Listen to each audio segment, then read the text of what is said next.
बालाजी प्रकाशन math 10th book solution question number 11 chapter 1.1। प्रश्न है, यदि 657 तथा 963 के HCF को 657x प्लस 963 गुणे -15 के रूप में प्रकट किया जाता है तो x का मान ज्ञात कीजिए। तो आइए इसका हल देखते हैं। हम जानते हैं कि 657 जो है वो 963 से छोटा है, अतः 963 जो होगा वो भाज्य बन जाएगा और 657 जो है वो क्या हो जाएगा, भाजक। अब हम यूक्लिड डिवीजन मेथड से हम इसको देखेंगे, यूक्लिड विभाजन प्रमेय से, कि a बराबर बी क्यू प्लस आर के फॉर्म में होता है ये इक्वेशन। तो 963 बराबर होगा 657 गुणे 1 प्लस यहाँ पर देखेंगे तो 963 को हमने क्या कर दिया है, 657 963 में से घटाया तो 306 आया है। अब जो 306 आया है उसको हम यहाँ पर लिख देंगे। अब हम जानते हैं कि 657 जो है वो अगले चरण में जो भाजक था वो भाज्य बन जाएगा और शेषफल जो है वो क्या बन जाएगा, भाजक बन जाएगा। तो 306 का हम क्या करेंगे, दुगुना करेंगे तो 612 आएगा। अब 612 आएगा, 657 जो है उसमें से हम 612 घटाएं तो बचेगा 45। तो यहाँ हम 45 लिख देते हैं। अब 306 को हम क्या करेंगे, नया भाज्य बना देंगे और 45 को भाजक। अब 45 का हम क्या करेंगे, पहाड़ा पढ़ेंगे। तो 45 का अगर हम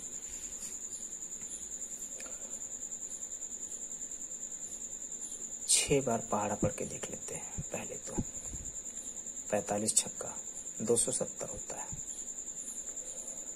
उसमें अगर हम 45 जोड़ना चाहें तो यहाँ पर 315 आ रहा है जो कि ज़्यादा है, तो हम 6 बार ही लेकर के जाएंगे। तो 270 जो होगा, अगर हम 270 को 306 में हम क्या करते हैं, घटाते हैं, तो हमारे पास जो बचेगी संख्या वो होगी 36।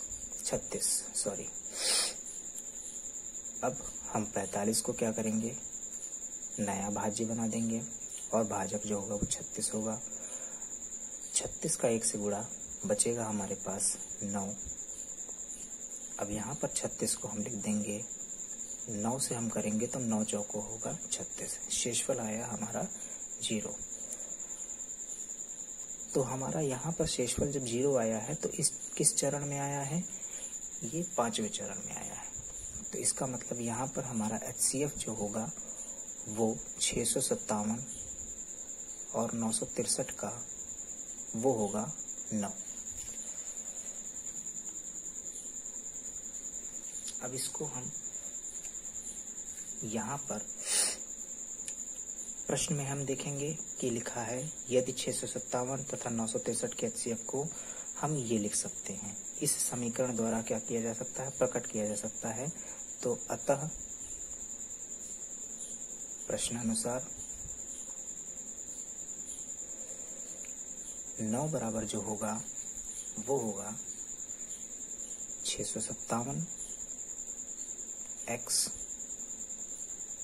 प्लस 963 गुणे माइनस का 15। 657 को हम यही रहने देते हैं, माइनस का यहाँ पर हो जाएगा। अब इसका जरा हम गुणा कर लेते हैं। 15 × 45, 15 छक्का 90 और 4 हो जाएगा यहाँ पर 94 का 9, 15 9 यह हो जाएगा 135 और 135 और 9 हो जाएगा 144। अब इसको हम दूसरी तरफ लेकर के आते हैं तो 9 प्लस हो जाएगा यहाँ पर 14,445, 657 x। इसको हम जोड़ेंगे जब तो 14,454 हो जाएगा कि 657 x के बराबर होगा। x का मान निकालने के लिए हम क्या करेंगे, 14,454 को 657 से भाग करेंगे। तो इससे भाग करने पर जो उत्तर आएगा वो आएगा 22। अतः x बराबर 22 ये आ जाएगा उत्तर। ये होगा इस प्रश्न का हल।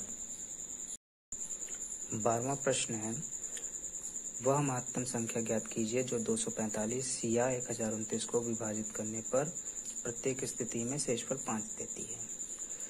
अब इस प्रश्न में हल हमने यहाँ पर शुरुआत की है, जिसमें कहा है हमने संख्या 245 व 1029 में 5 घटाने पर। ऐसा क्यों लिखा है उसके बारे में जरा जान लीजिए कि वह महत्तम संख्या जो कि 245 और 1029 को क्या कर रही है, विभाजित कर रही है, और प्रत्येक स्थिति में शेषफल 5 बच रहा है। इसका मतलब उसी संख्या से भाग करने पर 245 में भी 5 बचेगा और 1029 को भी भाग करने पर उसी संख्या से 5 बचेगा।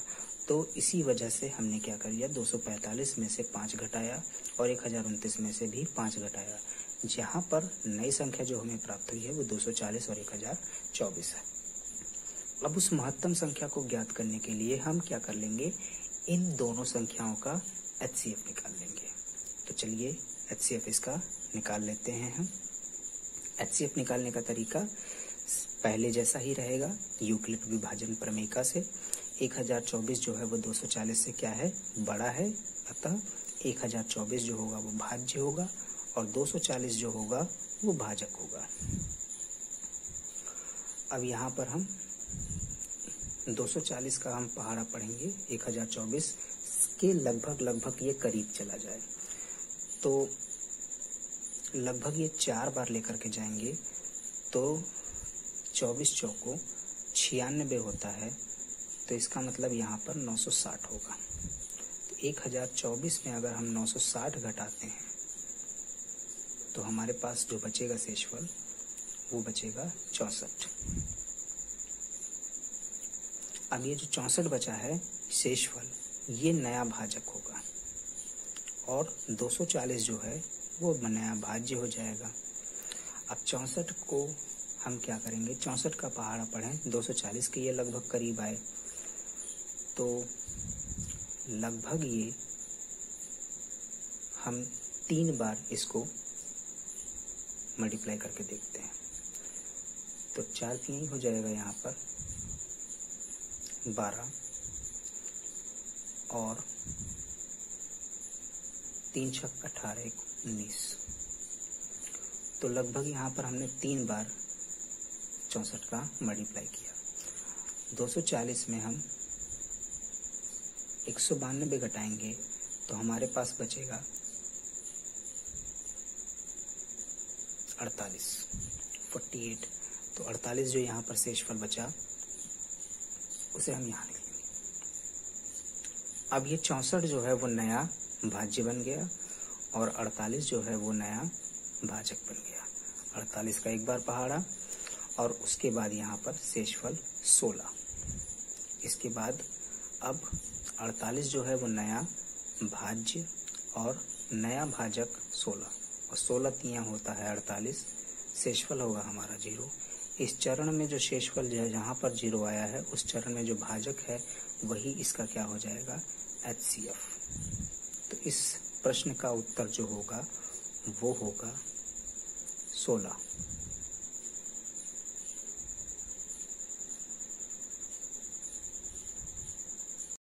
अगला प्रश्न है 13 नंबर, जिसमें कहा गया है वह महत्तम संख्या ज्ञात कीजिए जिससे 285 तथा 1249 को भाग देने पर शेषफल क्रमशः 9 व 7 बचे।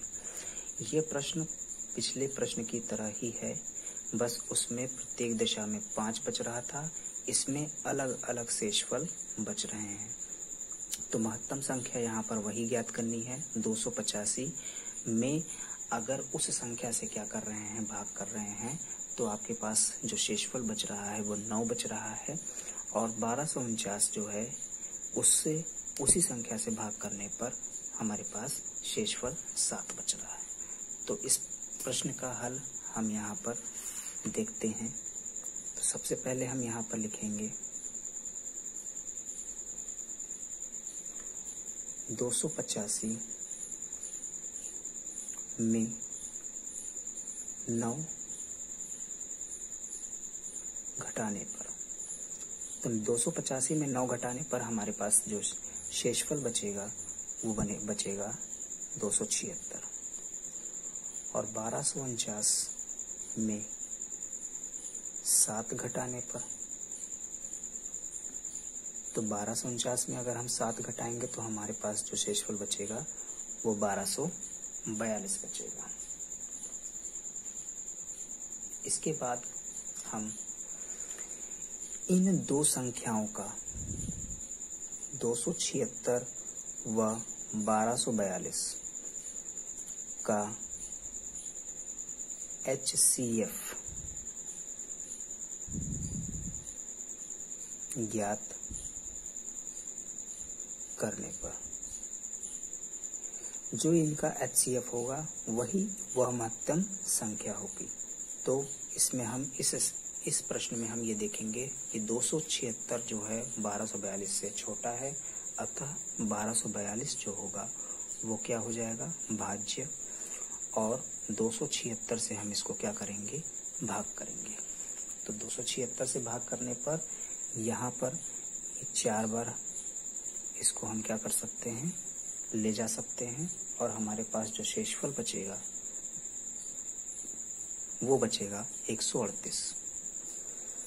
अब 276 जो है नया जो भाजक था, ये भाजक भाज्य के रूप में चेंज हो जाएगा, तो 276 यहाँ पर आ जाएगा, और 138 जो है शेषफल जो था वो नया भाजक बन जाएगा।